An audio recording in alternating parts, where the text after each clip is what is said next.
ಬರವಣಿಗೆ ಅನ್ನೋದು ಮನುಷ್ಯನ ಹೃದಯವನ್ನು ಸ್ಪರ್ಶಿಸಿ ಅವನ ಆಲೋಚನೆಗಳನ್ನು ಬದಲಾಯಿಸುವಂಥ ಶಕ್ತಿಯನ್ನು ಹೊಂದಿದೆ. ಜಾತೀಯತೆಯೇ ಅತ್ಯಂತ ಕ್ರೂರವಾಗಿದ್ದಂತಹ ಕಾಲದಲ್ಲಿ ಜಾತೀಯತೆಯನ್ನು ಹೋಗಲಾಡಿಸಲಿಕ್ಕೆ ವಚನಗಳನ್ನು ರಚಿಸಿದವರು ಬಸವಣ್ಣನವರು. ಏನಾದರೂ ಆಗು, ಮೊದಲು ಮಾನವನಾಗು. ಅದರ ಅರ್ಥ ಮಾನವೀಯ ಮೌಲ್ಯಗಳನ್ನು ಬೆಳೆಸ್ಕೊಳ್ಳಿ, ನಂತರ ನಿಮ್ಮ ಜಾತಿ, ನಿಮ್ಮ ಧರ್ಮ, ನಿಮ್ಮ ಭಾಷೆ.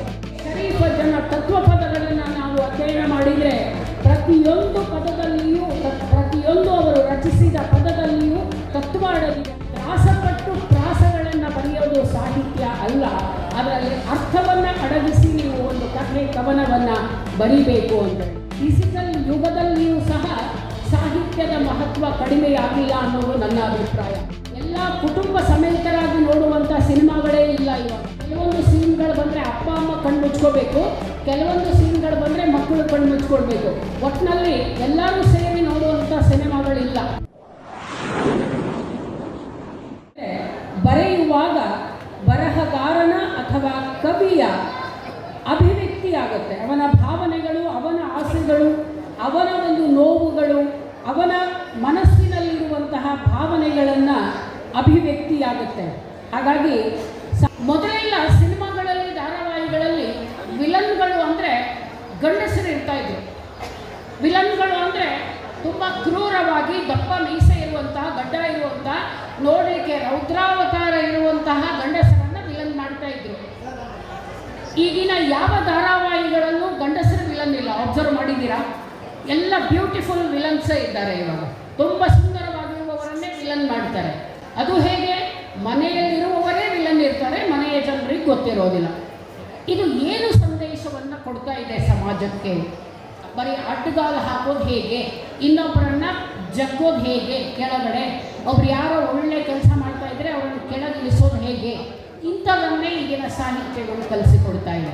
ಸಾಮಾನ್ಯವಾಗಿ ಸಾಹಿತ್ಯ ಅನ್ನೋದು, ಬರವಣಿಗೆ ಅನ್ನೋದು ಮನುಷ್ಯನ ಹೃದಯವನ್ನು ಸ್ಪರ್ಶಿಸಿ, ಮನಸ್ಸನ್ನು ಸ್ಪರ್ಶಿಸಿ ಅವನ ಆಲೋಚನೆಗಳನ್ನು ಬದಲಾಯಿಸುವಂಥ ಶಕ್ತಿಯನ್ನು ಹೊಂದಿದೆ. ಅವನ ವ್ಯಕ್ತಿತ್ವವನ್ನು ರೂಪಿಸುವಂತಹ ಶಕ್ತಿಯನ್ನು ಹೊಂದಿದೆ. ಹಾಗಾಗಿ ಸಾಹಿತ್ಯವನ್ನು ಸಮಾಜದ ಕನ್ನಡಿ ಅಂತ ಹೇಳ್ತಾರೆ. ಸಮಾಜದ ಕನ್ನಡಿ, ದರ್ಪಣ ಅಂತ ಹೇಳ್ತೇವೆ. ಯಾಕೆ ಅಂದರೆ ನಮ್ಮನ್ನು ನಾವು ನೋಡಿಕೊಳ್ಳುವಂತಹ ಒಂದು ವಸ್ತು ಅಂಥೇಳಿ, ನಮ್ಮ ವ್ಯಕ್ತಿತ್ವವನ್ನು ಬೆಳೆಸುವಂತಹ ವಸ್ತು ಅಂಥೇಳಿ. ಇತಿಹಾಸವನ್ನು ನೋಡಿದರೂ ಕೂಡ ಸಮಾಜದಲ್ಲಿ ಅನೇಕ ದೊಡ್ಡ ಬದಲಾವಣೆಗಳನ್ನು ಸಾಹಿತಿಗಳು ತಂದಿರೋದನ್ನು ನೋಡ್ತೇವೆ.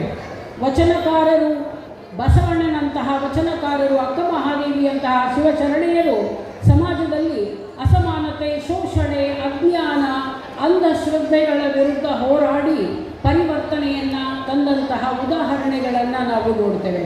ಹಾಗೆಯೇ ಸಾಹಿತ್ಯ ಅನ್ನೋದು ಜನರಲ್ಲಿ ಜಾಗೃತಿಯನ್ನು ಮೂಡಿಸುವಂಥ ಒಂದು ಶಕ್ತಿಯುತ ಸಾಧನ ಅಂದರೆ ಖಂಡಿತ ತಪ್ಪಾಗೋದಿಲ್ಲ. ಯಾಕೆ ಅಂದರೆ ಒಂದು ಕವನ ಅಥವಾ ಕಥೆಯನ್ನು ಓದಿದಾಗ ನಾವು ಅದನ್ನು ನಮ್ಮ ಜೀವನಕ್ಕೆ ರಿಲೇಟ್ ಮಾಡಿಕೊಳ್ತೇವೆ, ನಮ್ಮ ಜೀವನಕ್ಕೆ ಅಳವಡಿಸಿಕೊಳ್ತೇವೆ. ಸಾಮಾನ್ಯವಾಗಿ ನೋಡಿ, ಮಹಿಳೆಯರು ಟಿ ವಿ ಮುಂದೆ ಕೂತ್ಕೊಂಡು ಧಾರಾವಾಹಿ ನೋಡ್ತಾ ಇರುವಾಗ ಆ ಹೀರೋಯಿನ್ ಏನಾದರೂ ಅತ್ತೆ ಏನಾದರೂ ಸೊಸೆಗೆ ತೊಂದರೆ ಕೊಟ್ಟು ಸೊಸೆ ಕಣ್ಣಲ್ಲಿ ನೀರು ಬಂದರೆ ಈ ಟಿ ವಿ ಮುಂದೆ ಕೂತ್ಕೊಂಡವರು ಅಳ್ತಾ ಇರ್ತಾರೆ ಸಾಮಾನ್ಯವಾಗಿ. ಯಾಕೆ ಅಳ್ತೀರಿ ಅಂದರೆ ಅದೊಂದು ಹೃದಯ ಸ್ಪರ್ಶಿ ಸಾಹಿತ್ಯ ಇದೆ ಅಲ್ಲಿ, ಅದೊಂದು ಹೃದಯ ಸ್ಪರ್ಶಿ ಕಥೆ ಇದೆ. ಅದನ್ನು ನಿಮಗೆ ರಿಲೇಟ್ ಮಾಡ್ಕೊಳ್ತೀರಾ, ನಿಮ್ಮನ್ನೇ ನೀವು ಆ ಪಾತ್ರದಲ್ಲಿ ಕಲ್ಪಿಸಿಕೊಳ್ತೀರಾ. ಹಾಗಾಗಿ ಸಾಹಿತ್ಯಕ್ಕೆ ತುಂಬ ಶಕ್ತಿ ಇದೆ, ಶಕ್ತಿಯುತ ಸಾಧನ ಅಂತ ಹೇಳಿ ನಾವು ಕರಿಬಹುದು. ಸೊ ಈಗ ಸಾಹಿತ್ಯ ಅಂದರೆ ಏನು ಅಂತ ಅರ್ಥ ಮಾಡ್ಕೊಂಡ್ವಿ ಅಲ್ವಾ? ಹಾಗಾದರೆ ಈಗ ಸಾಮಾಜಿಕ ಪರಿವರ್ತನೆ ಅಂದರೆ ಏನು? ಸಾಮಾಜಿಕ ಪರಿವರ್ತನೆಗೆ ಇನ್ನೊಂದು ಪದ ಬದಲಾವಣೆ ಅಂತ ಹೇಳ್ತೇವೆ. ಸಾಮಾಜಿಕ ಪರಿವರ್ತನೆ ಅಂದರೆ ಸಮಾಜದಲ್ಲಿ ಆಗುವಂತಹ ಬದಲಾವಣೆಗಳು ಅಂತ ಅರ್ಥ. ಸಮಾಜದ ಎಲ್ಲ ಕ್ಷೇತ್ರಗಳಲ್ಲಿ ಆಗುವ ಬದಲಾವಣೆಗಳು, ಅದು ಶಿಕ್ಷಣ ಕ್ಷೇತ್ರ ಇರಲಿ, ಸಾಮಾಜಿಕ ಕ್ಷೇತ್ರ ಇರಲಿ, ಸಾಂಸ್ಕೃತಿಕ ಕ್ಷೇತ್ರ ಇರಲಿ, ಮಹಿಳಾ ಶಿಕ್ಷಣ ಇರಲಿ, ಮಹಿಳಾ ಅಂತಸ್ತು ಸ್ಥಾನಮಾನದಲ್ಲಿ ಆಗಿರುವ ಬದಲಾವಣೆ ಇರಲಿ, ಎಲ್ಲವೂ ಕೂಡ ಸಾಮಾಜಿಕ ಬದಲಾವಣೆ ಅಥವಾ ಪರಿವರ್ತನೆ ಅಂತ. ಈಗ ನನ್ನ ವಿಷಯ ಸಾಹಿತ್ಯ ಹೇಗೆ ಬದಲಾವಣೆಯನ್ನು ತರುತ್ತೆ, ಸಾಹಿತ್ಯ ಹೇಗೆ ಪರಿವರ್ತನೆಯನ್ನು ಮೂಡಿಸುತ್ತೆ ಅಂತೇಳಿ. ಸಾಮಾನ್ಯವಾಗಿ ಪರಿವರ್ತನೆಗಳು ಅಥವಾ ಬದಲಾವಣೆಗಳು ಎರಡೂ ರೀತಿಯಲ್ಲಿ ಆಗುತ್ತೆ. ಒಂದು ಪಾಸಿಟಿವ್, ಇನ್ನೊಂದು ನೆಗೆಟಿವ್. ಧನಾತ್ಮಕ ಪರಿವರ್ತನೆಗಳು ಆಗುತ್ತೆ, ಋಣಾತ್ಮಕ ಬದಲಾವಣೆಗಳು ಆಗುತ್ತೆ. ಅದರರ್ಥ ಒಳ್ಳೆಯ ಬದಲಾವಣೆಗಳು ಆಗುತ್ತೆ, ಸಮಾಜದಲ್ಲಿ ದುಷ್ಪರಿಣಾಮ ಅಥವಾ ಕೆಟ್ಟ ಬದಲಾವಣೆಗಳು ಆಗುತ್ತೆ. ನಾವೆಲ್ಲ ತುಂಬ ಒಳ್ಳೆಯವರಾಗಿರೋದ್ರಿಂದ ಕೇವಲ ಒಳ್ಳೆಯ ಬದಲಾವಣೆಗಳನ್ನು ಮಾತ್ರ ಯೋಚನೆ ಮಾಡೋಣ, ದುರ್ನಡತೆಗಳನ್ನು, ದುಷ್ಪರಿಣಾಮಗಳನ್ನು ಸ್ವಲ್ಪ ಹೊತ್ತು ಸೈಡಿಗೆ ಇಡೋಣ. ಸೊ ಪಾಸಿಟಿವ್ ಚೇಂಜಸ್ ಏನಾಗುತ್ತೆ? ಸಾಹಿತ್ಯದಿಂದ, ಹಲವಾರು ಸಾಹಿತಿಗಳ ರಚನೆಯಿಂದ ಶಿಕ್ಷಣದ ವಿಸ್ತರಣೆಯಾಗಿದೆ, ಮಹಿಳಾ ಸಬಲೀಕರಣ ಆಗಿದೆ, ಮಾನವ ಹಕ್ಕುಗಳ ಬಗ್ಗೆ ಗೌರವ ಮೂಡಿದೆ. ಇದೆಲ್ಲವುಗಳು ಕೂಡ ಪರಿವರ್ತನೆಯ ಭಾಗಗಳು ಅಂತ ಹೇಳ್ಬೋದು. ಈ ಎಲ್ಲ ಪರಿವರ್ತನೆಗಳು ಬರಲಿಕ್ಕೆ ಪ್ರಮುಖವಾದ ಕಾರಣ ವಿವಿಧ ಸಾಹಿತಿಗಳು ರಚಿಸಿರುವಂತಹ ಕವನ, ಕಥೆ, ಕಾದಂಬರಿಗಳು ಅಂಥೇಳಿ. ಹಾಗೆಯೇ ಕನ್ನಡ ಸಾಹಿತ್ಯದಲ್ಲಿಯೂ ಕೂಡ ಸಾಕಷ್ಟು ಮಹಾನ್ ಲೇಖಕರು ಸಮಾಜದ ಸಮಸ್ಯೆಗಳನ್ನು ತಮ್ಮ ಕೃತಿಗಳ ಮೂಲಕ ಪ್ರಸ್ತಾಪಿಸಿದ್ದಾರೆ. ಅವರು ಜಾತಿ ಭೇದದ ಬಗ್ಗೆ, ದಾರಿದ್ರ್ಯ, ಶೋಷಣೆ, ಅಂಧಶ್ರದ್ಧೆ ಇವುಗಳ ವಿರುದ್ಧ ಜನರಲ್ಲಿ ಜಾಗೃತಿ ಮೂಡಿಸಲಿಕ್ಕೆ ಹಲವಾರು ಕೃತಿಗಳನ್ನು ರಚನೆ ಮಾಡಿದ್ದನ್ನು ನಾವು ನೋಡ್ತೇವೆ.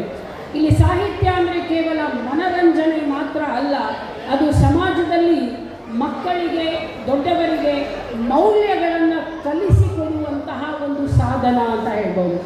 ಸಾಹಿತ್ಯ ಅಂದರೆ ಓದಿದ್ವಿ ಮರ್ತ್ವಿ ಅಲ್ಲ, ಅದು ನಮಗೆ ಸಾಮಾಜಿಕ ಮೌಲ್ಯಗಳನ್ನು, ಮಾನವೀಯ ಮೌಲ್ಯಗಳನ್ನು ಕಲಿಸಿಕೊಡುವಂತಹ ಒಂದು ಸಾಧನವಾಗಿದೆ ಅಂತ ಹೇಳ್ತೇವೆ. ಹಾಗೆ ಸಮಾಜದಲ್ಲಿ ಸಾಹಿತ್ಯದ ಮೂಲಕ ಬದಲಾವಣೆ ಆಗಬೇಕು ಅಂದರೆ ಸಾಕಷ್ಟು ಜನ ವಚನಕಾರರನ್ನು ನೀವು ನೋಡ್ತೀರಿ. ಹಾಗೆ ಸಮಾಜದಲ್ಲಿ ನಾನು ಕೆಲವು ಉದಾಹರಣೆಗಳನ್ನು ನಿಮಗೆ ಹೇಳ್ತೇನೆ ಇಲ್ಲಿ, ಹೇಗೆ ಸಾಹಿತ್ಯದ ಮೂಲಕ ಬದಲಾವಣೆಗಳನ್ನು ತಂದಿದ್ದಾರೆ ಅಂತ. ನಿಮಗೆಲ್ಲರಿಗೂ ಗೊತ್ತಿರೋ ಹಾಗೆ ಬಸವಣ್ಣನವರು 12ನೇ ಶತಮಾನದಲ್ಲಿ ಆಗಿ ಹೋದಂತಹ ಬಸವಣ್ಣನವರು ಇವತ್ತಿಗೂ ಬಸವ ಯುಗ ಅಂತಾನೆ ಪ್ರಖ್ಯಾತಿ ಪಡೆದಿದೆ. ಬಸವಣ್ಣವರು ಸಾಮೂಹಿಕ ಭೋಜನವನ್ನು ಜಾರಿಯಲ್ಲಿ ತಂದರು. ಜಾತಿ ಭೇದಗಳನ್ನು ಮಾಡದೆ ಎಲ್ಲರೂ ಒಟ್ಟಿಗೆ ಕೂತು ಊಟ ಮಾಡಬೇಕು ಅಂತ. ಜಾತೀಯತೆಯೇ ಅತ್ಯಂತ ಕ್ರೂರವಾಗಿದ್ದಂತಹ ಕಾಲದಲ್ಲಿ ಜಾತೀಯತೆಯನ್ನು ಹೋಗಲಾಡಿಸಲಿಕ್ಕೆ ವಚನಗಳನ್ನು ರಚಿಸಿದವರು ಬಸವಣ್ಣನವರು. ಹಾಗೆಯೇ ಅಂತರ್ಜಾತೀಯ ವಿವಾಹವನ್ನು ಮಾಡೋದರ ಮೂಲಕ ಸಮಾಜದಲ್ಲಿ ಜಾಗೃತಿಯನ್ನು ಮೂಡಿಸಿದರು. ಪ್ರತಿಯೊಂದನ್ನು ತಮ್ಮ ಸರಳ ಕನ್ನಡ ವಚನಗಳ ಮೂಲಕ ಬಸವಣ್ಣನವರು ಜನರಲ್ಲಿ ಜಾಗೃತಿಯನ್ನು ಮೂಡಿಸಿದ್ದಾರೆ. ಇದು ಕನ್ನಡ ರಾಷ್ಟ್ರಕವಿ ಕುವೆಂಪು ಅವರನ್ನು ತಗೊಂಡ್ರೆ, ಕುವೆಂಪು ಅವರು ನಮ್ಮ ದೇಶಕ್ಕೆ ವಿಶ್ವ ಮಾನವ ಸಂದೇಶವನ್ನು ನೀಡಿದಂಥವರು. ಏನಾದರೂ ಆಗು, ಮೊದಲು ಮಾನವನಾಗು ಅಂತ ಸಾರಿದಂಥವರು ಕುವೆಂಪು ಅವರು. ಸೊ ಕುವೆಂಪು ಅವರು ವಿದ್ಯಾರ್ಥಿಗಳಿಗೆ ಸಾಮಾನ್ಯವಾಗಿ ಹೇಳುವ ಒಂದೇ ಮಾತು ಅಂದರೆ, ನಾವು ಮೊದಲಿಗೆ ಮಾನವರು, ನಂತರ ಮಾತ್ರ ನಮ್ಮ ಧರ್ಮ, ಜಾತಿ ಅಥವಾ ಭಾಷೆ ಅಂತ. ಏನಾದರೂ ಆಗು, ಮೊದಲು ಮಾನವನಾಗು. ಅದರ ಅರ್ಥ ಮಾನವೀಯ ಮೌಲ್ಯಗಳನ್ನು ಬೆಳೆಸ್ಕೊಳ್ಳಿ, ನಂತರ ನಿಮ್ಮ ಜಾತಿ, ನಿಮ್ಮ ಧರ್ಮ, ನಿಮ್ಮ ಭಾಷೆ. ಮೊದಲು ಮಾನವೀಯತೆಯನ್ನು ಕಲಿಯೋಣ, ಮಾನವೀಯ ಗುಣಗಳನ್ನು ಅಳವಡಿಸಿಕೊಳ್ಳೋಣ, ನಮ್ಮಲ್ಲಿಯ ಪ್ರಾಣಿ ವರ್ತನೆಗಳನ್ನು ಹೊರಗಾಕೋಣ ಅನ್ನೋದು ಕುವೆಂಪು ಅವರ ಒಂದು ಮುಖ್ಯವಾದಂತಹ ಮಾತು. ಹಾಗೆ ಇನ್ನು ಅಂಬೇಡ್ಕರ್ ಅವರನ್ನು ತಗೊಂಡ್ರೆ, ಮಹಾನ್ ಚೇತನ ಅಂಬೇಡ್ಕರ್ ಅವರು ಸಮಾನತೆಯ ಬಗ್ಗೆ, ಅಸ್ಪೃಶ್ಯತೆಯ ನಿರ್ಮೂಲನೆಯ ಬಗ್ಗೆ ಸಾಕಷ್ಟು ಹೋರಾಟ ಮಾಡಿ ಗ್ರಂಥಗಳನ್ನು ಬರೆದು ಸಮಾಜದಲ್ಲಿ ಜಾಗೃತಿಯನ್ನು ಮೂಡಿಸಿದಂಥವರು ಅಂಬೇಡ್ಕರ್ ಅವರು. ಅಂಬೇಡ್ಕರ್ ಅವರು ಹೇಳ್ತಾರೆ, ಶಿಕ್ಷಣ ಪಡೆಯಿರಿ, ಸಂಘಟಿತರಾಗಿ, ನಂತರ ಹೋರಾಡಿ. ಶಿಕ್ಷಣ, ಸಂಘಟನೆ, ಹೋರಾಟ, ಈ 3 ತತ್ವಗಳನ್ನು ಅನುಸರಿಸಿ ಅಂತ ಸಮಾಜದ ಯುವಕರಿಗೆ ಕರೆ ನೀಡಿದರು. ಆ ಒಂದು ಸಂಘಟನೆ ಅನ್ನೋದು ಬಂದಿರೋದೇ ಅಂಬೇಡ್ಕರ್ ಅವರ ತತ್ವಗಳಿಂದ. ಇವರನ್ನು ಹೊರತುಪಡಿಸಿದರೆ, ಸರ್ವಜ್ಞನ ತ್ರಿಪದಿಗಳನ್ನು ಓದಿದರೆ ಪ್ರತಿಯೊಂದು ಸಮಾಜಕ್ಕೆ ಸಂದೇಶ ಕೊಡುವ ತ್ರಿಪದಿಗಳಿದೆ. ಹಾಗೆಯೇ ಶರೀಫ ಜನ ತತ್ವಪದಗಳನ್ನು ನಾವು ಅಧ್ಯಯನ ಮಾಡಿದರೆ ಪ್ರತಿಯೊಂದು ಪದದಲ್ಲಿಯೂ ಪ್ರತಿಯೊಂದು ಅವರು ರಚಿಸಿದ ಪದದಲ್ಲಿಯೂ ತತ್ವ ಅಡಗಿದೆ. ಅದಕ್ಕೆ ಅವುಗಳನ್ನು ತತ್ವಪದ ಅಂತಲೇ ಕರೀತಾರೆ. ಹಾಗೆ DVG ಅವರ ಮಂಕುತಿಮ್ಮನ ಕಗ್ಗಗಳನ್ನು ನಾವು ಅಧ್ಯಯನ ಮಾಡಿದರೆ ಖಂಡಿತವಾಗಿಯೂ ಪ್ರತಿಯೊಂದು ಸಮಾಜದಲ್ಲಿ ಏನು ಸುಧಾರಣೆಯನ್ನು ತರಬೇಕು ಅನ್ನೋದ್ರ ಬಗ್ಗೆ ಈ ಎಲ್ಲ ಲೇಖಕರು, ಈ ಎಲ್ಲ ಕವಿಗಳು ಜ್ಞಾನಪೀಠ ಪ್ರಶಸ್ತಿ ವಿಜೇತರು ಇವರೆಲ್ಲ ರಚಿಸಿದ ಕೃತಿಗಳು ಯಾವುದಕ್ಕಾಗಿ? ಸಮಾಜದಲ್ಲಿ ಪರಿವರ್ತನೆಯನ್ನು ತರಲಿಕ್ಕಾಗಿ, ಬದಲಾವಣೆಯನ್ನು ತರಲಿಕ್ಕಾಗಿ. ಹಾಗಾಗಿ ಒಬ್ಬ ಲೇಖಕನ ಒಂದು ಕವನ, ಒಂದು ವಚನ ಅಥವಾ ಒಂದು ಪುಸ್ತಕವೂ ಸಹ ಸಮಾಜವನ್ನು ಬದಲಿಸುವ ಶಕ್ತಿಯನ್ನು ಹೊಂದಿದೆ. ಈಗ ಸಾಮಾನ್ಯವಾಗಿ ನೋಡಿ, ಲೇಖಕರು ಈಗಾಗಲೇ ನಮ್ಮ ಸರ್ವಾಧ್ಯಕ್ಷರು ಸ್ನೇಹ ಮೇಡಮ್ ತುಂಬ ಚೆನ್ನಾಗಿ ಹೇಳಿದರು, ತ್ರಾಸ ಪಟ್ಕೊಂಡು ಪ್ರಾಸ ರಚನೆ ಮಾಡಲಿಕ್ಕೆ ಆಧುನಿಕ ಕವಿಗಳು ಪ್ರಯತ್ನ ಪಡ್ತಾರೆ ಅಂತ. ಕವನಗಳನ್ನು ರಚಿಸುವಾಗ ಹೇಗಾದರೂ ಮಾಡಿ ಪ್ರಾಸ ಸೇರಿಸಬೇಕು, ಪ್ರಾಸಬದ್ಧವಾಗಿರಬೇಕು ಅಂತ ಎಷ್ಟೋ ಸಲ ಈಗಿನ ನವ್ಯ ಕವಿಗಳು ಇಂಗ್ಲೀಷ್ ಪದಗಳನ್ನು ಬಳಸ್ಕೊಳ್ತಾರೆ ಕವನ ರಚನೆ ಮಾಡುವಾಗ. ಅಲ್ಲಿ ಪ್ರಾಸ ಕೂಡಬೇಕು ಹೇಗಿದ್ರು, ಯಾಕೆಂದರೆ ಪ್ರಾಸ ಕೇಳಲಿಕ್ಕೆ ತುಂಬ ಚೆನ್ನಾಗಿ ಅನಿಸ್ತದೆ ಅಂತೇಳಿ. ಸೊ ತ್ರಾಸಪಟ್ಟು ಪ್ರಾಸಗಳನ್ನು ಬರೆಯೋದು ಸಾಹಿತ್ಯ ಅಲ್ಲ, ಅದರಲ್ಲಿ ಅರ್ಥವನ್ನು ಅಡಗಿಸಿ ನೀವು ಒಂದು ಕಥೆ ಕವನವನ್ನು ಬರಿಬೇಕು ಅಂತೇಳಿ. ಯಾಕೆ ಲೇಖಕರು ಪುಸ್ತಕಗಳನ್ನು ಬರೀತಾರೆ ಅಂತ ನೋಡಿ, ಪುಸ್ತಕಗಳು ಪ್ರತಿಯೊಂದು ಪುಸ್ತಕದಲ್ಲೂ ಅರ್ಥ ಅಡಗಿರುತ್ತೆ, ಒಂದೇನೋ ಮಾಹಿತಿ ಇದೆ, ಒಂದೇನೋ ಸಂದೇಶ ಇದೆ ಸಮಾಜಕ್ಕೆ. ಹಾಗಾಗಿ ಪುಸ್ತಕಗಳನ್ನು ನಾವು ಕೊಂಡು ಓದುವ ಹವ್ಯಾಸವನ್ನು ನಾವು ರೂಢಿಸಿಕೊಳ್ಬೇಕು ಅನ್ನೋದು ನನ್ನ ಒಂದು ಆಶಯ. ಈಗ ವಿದ್ಯಾರ್ಥಿಗಳಿಗೆ ಕೊಂಡು ಓದುವ ಅಥವಾ ಪುಸ್ತಕಗಳನ್ನು ಓದುವ ಹವ್ಯಾಸವೇ ಹೋಗ್ಬಿಟ್ಟಿದೆ. ನೀವು ನೋಡಿದ ಹಾಗೆ ನಮ್ಮ ಟೀಚಿಂಗ್ ಸ್ಟಾಫ್ ಭಾಳ ಜನ ಇದ್ದೀರಿ ಇಲ್ಲಿ, ನಾವು ಅಬ್ಸರ್ವ್ ಮಾಡಿದ ಹಾಗೆ ಪುಸ್ತಕಗಳನ್ನು ವಿದ್ಯಾರ್ಥಿಗಳು ರೆಫರ್ ಮಾಡೋದಿಲ್ಲ. ಓದ್ತಾ ಇದ್ದೇನೆ ಅಂದರೆ ಎದರಲ್ಲಿ ಓದ್ತಾರೆ? ಕೇವಲ ಮೊಬೈಲ್ನಲ್ಲಿ ಓದ್ತೀವಿ ಅಂತಾರೆ, PDF ಮಾಡ್ಕೋತಾರೆ, ಪುಸ್ತಕಗಳನ್ನು ಫೋಟೋ ಹೊಡಿತಾರೆ, ಸ್ಕ್ಯಾನ್ ಮಾಡ್ತಾರೆ, ವಾಟ್ಸಪ್ ಗ್ರೂಪಲ್ಲಿ ಹಾಕ್ತಾರೆ, ಅದರಲ್ಲೇ ಓದುವ ಅಭ್ಯಾಸ ಇದೆ. ಹಾಗಾಗಿ ಈಗಿನ ಯುವ ಜನಾಂಗದವರು, ಯುವ ಪೀಳಿಗೆಯವರು ಹೊಸ ಪ್ರಕಾರದ ಸಾಹಿತ್ಯಕ್ಕೆ ತಮ್ಮನ್ನು ತಾವು ಒಗ್ಗಿಸಿಕೊಂಡಿದ್ದಾರೆ. ಡಿಜಿಟಲ್ ಯುಗದಲ್ಲಿಯೂ ಸಹ ಸಾಹಿತ್ಯದ ಮಹತ್ವ ಕಡಿಮೆಯಾಗಿಲ್ಲ ಅನ್ನೋದು ನನ್ನ ಅಭಿಪ್ರಾಯ. ಯಾಕೆ ಅಂದರೆ ನಿಮಗೆ ಗೊತ್ತಿರೋ ಹಾಗೆ ಇವಾಗ ಬುಕ್ ಬಂದಿದೆ, ಹಾಗೆ ನಮಗೆ ಆರ್ಟಿಕಲ್ಸ್ ಸಿಗುತ್ತೆ ಇಂಟರ್ನೆಟ್ಟಲ್ಲಿ, ಜೊತೆಗೆ ಬ್ಲಾಗ್ಗಳನ್ನು ತೆಗಿತಾರೆ ವಿದ್ಯಾರ್ಥಿಗಳು, ಬ್ಲಾಗ್ ರೈಟರ್ಸ್ ಇದ್ದಾರೆ, ಸಾಮಾಜಿಕ ಮಾಧ್ಯಮಗಳಿದೆ, ಟ್ವಿಟರ್ ಇದೆ, ಹಾಗೆ ಇನ್ಸ್ಟಾಗ್ರಾಮ್, ಫೇಸ್ಬುಕ್, ಎಲ್ಲದರಲ್ಲೂ ಕೂಡ ತಮ್ಮ ಅನಿಸಿಕೆಗಳನ್ನು ಹಂಚಿಕೊಳ್ತಾರೆ. ಬಹಳಷ್ಟು ಜನ ನೋಡಿ ಸಮಾಜದಲ್ಲಿ ಆಗುವ ಬೆಳವಣಿಗೆಗಳನ್ನು ತಮ್ಮ ಫೇಸ್ಬುಕ್ ಪೇಜಲ್ಲಿ, ಇನ್ಸ್ಟಾಗ್ರಾಮ್ ಪೇಜಲ್ಲಿ ಸಣ್ಣ ಸಣ್ಣ ರೀಲ್ಸ್ಗಳನ್ನು ಮಾಡಿ ಹಾಕ್ತಾರೆ. ಎಷ್ಟೋ ರೀಲ್ಸ್ಗಳು ಬಹಳ ಒಂದು ರೀತಿ ಸಂದೇಶವನ್ನು ಕೊಡುವ ರೀತಿಯಲ್ಲೇ ಇರುತ್ತೆ. ಹಾಗಾಗಿ ಆಧುನಿಕ ಕಾಲದಲ್ಲಿಯೂ ಸಾಹಿತ್ಯ ಬೆಳವಣಿಗೆ ಆಗ್ತಾ ಇದೆ, ಆದರೆ ಒಂದು ಹೊಸ ರೂಪವನ್ನು ಪಡೆದುಕೊಂಡು ಸಾಹಿತ್ಯ ಬೆಳವಣಿಗೆ ಆಗ್ತಾ ಇದೆ. ಈ ಎಲ್ಲ ಬೆಳವಣಿಗೆ ಆಗ್ತಾ ಇರೋದು ಸಮಾಜದ ಬೆಳವಣಿಗೆಗಾಗಿ, ಸಮಾಜದ ಪ್ರಗತಿಗಾಗಿ, ಸಮಾಜದಲ್ಲಿ ಅಭಿವೃದ್ಧಿಯನ್ನು ತರಲಿಕ್ಕಾಗಿ ಅಂಥೇಳಿ. ನಾನು ಮೊದಲೇ ಹೇಳಿದೆ, ಸಮಾಜದಲ್ಲಿ ಸಾಮಾಜಿಕ ಪರಿವರ್ತನೆ ಅನ್ನೋದು ಎರಡು ರೀತಿಯಲ್ಲಾಗುತ್ತೆ ಅಂತ. ಒಂದು ಪಾಸಿಟಿವ್ ಚೇಂಜ್ ಆಗುತ್ತೆ, ಇನ್ನೊಂದು ನೆಗೆಟಿವ್ ಚೇಂಜ್ ಆಗುತ್ತೆ ಅಂತ. ನಾನು ಇಷ್ಟೊತ್ತು ಮಾತಾಡಿದ್ದು ಧನಾತ್ಮಕ ಬೆಳವಣಿಗೆ. ಧನಾತ್ಮಕ ಅಂದರೆ ಒಳ್ಳೆಯ ಪ್ರಗತಿ ಸಮಾಜದಲ್ಲಿ. ಸಾಹಿತ್ಯ ಅನ್ನೋದು ಒಳ್ಳೆಯ ಪ್ರಗತಿಯನ್ನು ತರ್ತಾ ಇದೆ, ಒಳ್ಳೆಯ ಮೌಲ್ಯಗಳನ್ನು ಬೆಳೆಸ್ತಾ ಇದೆ. ಸಾಹಿತಿಗಳ ಕೃತಿಗಳು ಜನರನ್ನು ಒಳ್ಳೆಯ ರೀತಿಯಲ್ಲಿ ಮುನ್ನಡೆಸ್ತಾ ಇದೆ ಅಂತೇಳಿ. ಒಂದು 2 ನಿಮಿಷ ಸಮಾಜದ ಮೇಲೆ ಯಾವ ರೀತಿ ನೆಗೆಟಿವ್ ಆಗುತ್ತೆ, ದುಷ್ಪರಿಣಾಮ ಬೀರುತ್ತೆ, ಋಣಾತ್ಮಕ ಪರಿಣಾಮಗಳಾಗ್ತಾ ಇದೆ ಅನ್ನೋದ್ರ ಬಗ್ಗೆ ಚರ್ಚೆ ಮಾಡ್ತೇನೆ ನಿಮಗೆ. ಕೆಲವೊಂದು ಸಾಹಿತ್ಯಗಳು ಕ್ರೌರ್ಯತೆಯಿಂದ ತುಂಬಿದ, ದೌರ್ಜನ್ಯದಿಂದ ಕೂಡಿದ, ಹಿಂಸೆಯಿಂದ ಕೂಡಿದ ಸಾಹಿತ್ಯಗಳಿರುತ್ತೆ. ಅಂತಹ ಸಾಹಿತ್ಯಗಳು ಯುವ ಮನಸ್ಸನ್ನು ಹಾಳುಗೆಡುತ್ತಾ ಇದೆ. ಇವಾಗ ನೀವು ಸಿನಿಮಾಗಳನ್ನು ನೋಡಿದ್ರೆ, ಪಿಕ್ಚರ್ ನೋಡ್ಲಿಕ್ಕೆ ಹೋದರೆ ಒಳ್ಳೆಯ ಪಿಕ್ಚರ್ಗಳು ಎಲ್ಲ ಕುಟುಂಬ ಸಮೇತರಾಗಿ ನೋಡುವಂಥ ಸಿನಿಮಾಗಳೇ ಇಲ್ಲ ಇವಾಗ. ಕೆಲವೊಂದು ಸೀನ್ಗಳು ಬಂದರೆ ಅಪ್ಪ ಅಮ್ಮ ಕಣ್ಣು ಮುಚ್ಕೋಬೇಕು, ಕೆಲವೊಂದು ಸೀನ್ಗಳು ಬಂದರೆ ಮಕ್ಕಳು ಕಣ್ಣು ಮುಚ್ಕೊಳ್ಬೇಕು. ಒಟ್ಟಿನಲ್ಲಿ ಎಲ್ಲರೂ ಸೇರಿ ನೋಡುವಂಥ ಸಿನಿಮಾಗಳಿಲ್ಲ. ಯಾಕೆ ಅಂದರೆ ಸಾಹಿತ್ಯ ಬದಲಾವಣೆಯಾಗಿದೆ, ಮಕ್ಕಳ ಅಭಿರುಚಿ ಬದಲಾವಣೆಯಾಗಿದೆ. ಯಾಕೆ ಬದಲಾಯಿತು ಅಂತಂದರೆ ಅಂತಹ ಸಾಹಿತ್ಯವನ್ನೇ ಪ್ರೇರೇಪಿಸ್ತಾ ಇದ್ದಾರೆ. ಪಿಕ್ಚರ್ ನೋಡುವಾಗ ಸುಮ್ಮನೆ ಕತೆ ಚೆನ್ನಾಗಿದ್ರೆ ನಾವೆಲ್ಲ ಚೆನ್ನಾಗಿ ನೋಡ್ಕೊತ್ಕೊಡ್ತೇವೆ. ಮಕ್ಕಳು ಹೇಳ್ತಾರೆ ಇದೆಂಥ ಪಿಕ್ಚರ್, ಬೋರಿಂಗ್, ಫೈಟಿಂಗ್ ಇಲ್ಲ, ಏನಿಲ್ಲ, ಪಿಕ್ಚರ್ ಚೆನ್ನಾಗಿಲ್ಲ ಅಂದ್ಬಿಡ್ತಾರೆ. ಹೌದಾ? ಅವರಿಗಿಷ್ಟ ಆಗೋದು ಫೈಟಿಂಗ್, ಕ್ರೌರ್ಯ ಬೇಕು, ಅವರಿಗಿಷ್ಟ ಆಗೋದು ಇಮೋಷನ್ಸ್. ಅಂತಹ ಸಾಹಿತ್ಯಗಳನ್ನೇ ಹೆಚ್ಚು ಕೇವಲ ಒಂದು ಹಣ ಗಳಿಕೆಗಾಗಿ, ಕೇವಲ ಧನಾರ್ಜನೆಗಾಗಿ ಅಂತಹ ಸಾಹಿತ್ಯವನ್ನು, ಅಶ್ಲೀಲ ಸಾಹಿತ್ಯವನ್ನು ರಚನೆ ಮಾಡ್ತಾ ಇದ್ದಾರೆ ಈಗಿನ ಸಾಹಿತಿಗಳು. ಹಾಗೆಯೇ ಧಾರಾವಾಹಿಗಳು ಈಗ ದಿನನಿತ್ಯ ಹೆಣ್ಣುಮಕ್ಕಳು ಸಂಜೆ 6 ಗಂಟೆ ಆಯಿತು ಅಂದರೆ ಧಾರಾವಾಹಿಗಳನ್ನು ನೋಡ್ತಾ ಇರ್ತಾರೆ. ಧಾರಾವಾಹಿಗಳು ಜನರನ್ನು ಯಾವ ಕಡೆ ಹೋಗ್ತಾ ಇದೆ, ಯಾವ ಕಡೆ ಜನರನ್ನು ಒಯ್ತಾ ಇದೆ, ಒಂದು ಕ್ಷಣ ನೀವೇ ಹೆಣ್ಮಕ್ಳು ಯೋಚನೆ ಮಾಡಿ. ಯಾವುದೇ ಒಂದು ಧಾರಾವಾಹಿಯಲ್ಲೂ ಒಂದೇ ಹೀರೋ ಒಂದೇ ಹೀರೋಯಿನ್ ಇಲ್ಲ. ಇವಾಗ ಒಂದು ಹೀರೋ 2 ಹೀರೋಯಿನ್ನು, ಇಲ್ಲ ಒಂದು ಹೀರೋಯಿನ್ನು 2 ಹೀರೋ ಇರ್ತಾರೆ. ಇದು ಏನನ್ನ ಹೇಳಲಿಕ್ಕೆ ಬಯಸ್ತಾ ಇದ್ದಾರೆ ಸಮಾಜದಲ್ಲಿ? ನಿಮಗೆಲ್ಲ ಗೊತ್ತಿರೋ ಹಾಗೆ ನಮ್ಮ ಭಾರತೀಯ ಸಮಾಜ ಪಿತೃಪ್ರಧಾನ ಸಮಾಜ ಇದ್ದರೂ ಕೂಡ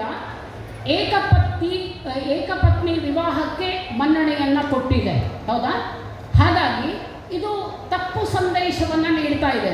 ಆದರೂ ನಾವೆಲ್ಲ ಕುತ್ಕೊಂಡು ಧಾರಾವಾಹಿಗಳನ್ನು ಎಂಜಾಯ್ ಮಾಡ್ತೀವಿ. ಇನ್ನೊಂದು ನೀವೆಲ್ಲ ಅಬ್ಸರ್ವ್ ಮಾಡಿದ್ದೀರಿ ಅಂದ್ಕೊಳ್ತೇನೆ, ಮೊದಲೆಲ್ಲ ಸಿನಿಮಾಗಳಲ್ಲಿ ಧಾರಾವಾಹಿಗಳಲ್ಲಿ ವಿಲನ್ಗಳು ಅಂದರೆ ಗಂಡಸರು ಇರ್ತಾಯಿದ್ರು. ವಿಲನ್ಗಳು ಅಂದರೆ ತುಂಬ ಕ್ರೂರವಾಗಿ ದಪ್ಪ ಮೀಸೆ ಇರುವಂತಹ, ಗಡ್ಡ ಇರುವಂತಹ, ನೋಡಲಿಕ್ಕೆ ರೌದ್ರಾವತಾರ ಇರುವಂತಹ ಗಂಡಸರನ್ನು ವಿಲನ್ ಮಾಡ್ತಾ ಇದ್ರು. ಈಗಿನ ಯಾವ ಧಾರಾವಾಹಿಗಳಲ್ಲೂ ಗಂಡಸರು ವಿಲನ್ ಇಲ್ಲ. ಅಬ್ಸರ್ವ್ ಮಾಡಿದ್ದೀರಾ? ಎಲ್ಲ ಬ್ಯೂಟಿಫುಲ್ ವಿಲನ್ಸೇ ಇದ್ದಾರೆ. ಇವಾಗ ತುಂಬ ಸುಂದರವಾಗಿರುವವರನ್ನೇ ವಿಲನ್ ಮಾಡ್ತಾರೆ. ಅದು ಹೇಗೆ? ಮನೆಯಲ್ಲಿರುವವರೇ ವಿಲನ್ ಇರ್ತಾರೆ, ಮನೆಯ ಜನರಿಗೆ ಗೊತ್ತಿರೋದಿಲ್ಲ. ಇದು ಏನು ಸಂದೇಶವನ್ನು ಕೊಡ್ತಾ ಇದೆ ಸಮಾಜಕ್ಕೆ? ಇಂತಹ ಸಾಹಿತ್ಯಗಳು ಜನರನ್ನು ತಪ್ಪು ದಾರಿಗೆ ಎಳೆಯುತ್ತೆ. ಹಾಗಾಗಿ ನಾವು ಜಾಗೃತರಾಗಬೇಕು. ನಾವು ಸಮಾಜದ ಸದಸ್ಯರು ಜಾಗೃತರಾಗಿ ಒಳ್ಳೆಯ ಸಾಹಿತ್ಯವನ್ನು ಪ್ರೇರೇಪಿಸೋಣ, ಒಳ್ಳೆಯ ಸಾಹಿತ್ಯಕ್ಕೆ ಪ್ರೋತ್ಸಾಹ ನೀಡೋಣ. ಇಂತಹ ಸಾಹಿತ್ಯಗಳನ್ನು, ಇಂತಹ ಧಾರಾವಾಹಿಗಳನ್ನು ಬ್ಯಾನ್ ಮಾಡಿರಿ ಅಂಥೇಳಿ ಸ್ವಲ್ಪ ಧೈರ್ಯ ಮಾಡಿ ಆ ಚಾನಲ್ನವ್ರಿಗೆ ಪತ್ರಗಳನ್ನು, ಚಳುವಳಿಯನ್ನು ಮಾಡಬೇಕಾಗಿದೆ. ಅಂತಹ ಪರಿಸ್ಥಿತಿ ಬಂದಿದೆ ಇವಾಗ. ಇಂತಹ ಸಾಹಿತ್ಯಗಳು ದುಷ್ಪರಿಣಾಮವನ್ನು ಬೀರುತ್ತೆ. ಸಮಾಜದಲ್ಲಿ ಯಾವ ಪ್ರಗತಿಯೂ ಆಗೋದಿಲ್ಲ. ಬರೀ ಅಡ್ಡಗಾಲು ಹಾಕೋದು ಹೇಗೆ, ಇನ್ನೊಬ್ಬರನ್ನು ಜಗ್ಗೋದು ಹೇಗೆ, ಕೆಳಗಡೆ ಒಬ್ರು ಯಾರೋ ಒಳ್ಳೆ ಕೆಲಸ ಮಾಡ್ತಾ ಇದ್ದರೆ ಅವರನ್ನು ಕೆಳಗಿಳಿಸೋದು ಹೇಗೆ, ಇಂಥವನ್ನೇ ಈಗಿನ ಸಾಹಿತ್ಯಗಳು ಕಲಿಸಿಕೊಡ್ತಾ ಇದೆ. ಅದರ ಬದಲಾಗಿ ನಾವು ವಿಚಾರವಂತರಾಗಿ, ವಿವೇಕವಂತರಾಗಿ ಉತ್ತಮ ಸಾಹಿತ್ಯವನ್ನು ಪ್ರೇರೇಪಿಸೋಣ, ಉತ್ತಮ ಸಾಹಿತ್ಯಕ್ಕೆ ಪ್ರೋತ್ಸಾಹವನ್ನು ನೀಡೋಣ.